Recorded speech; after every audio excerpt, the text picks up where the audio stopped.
অনেকে কি দিয়ে ঝাড়ফুঁক করবে খুঁজে পায় না, আছে না নাই? আপনি সূরাতুল ফাতিহা পড়ে ঝাড়ফুঁক করবেন। অসুস্থ ব্যক্তির গায়ে সূরা ফাতিহা পড়ে ফু দিলে সুস্থ করে দেয় কে?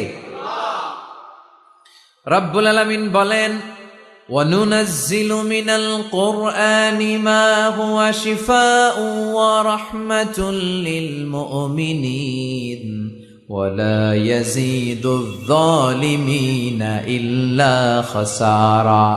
আল্লাহ বললেন, আমি কোরআনের মধ্যে শেফা রেখেছি। এই আল কোরআন আল কারীমের ভেতরে আমি আল্লাহ রহমত দিয়েছি। কোরআন পড়ে ফু দিলে অসুস্থ ব্যক্তিরে সুস্থ করে দেয় কে?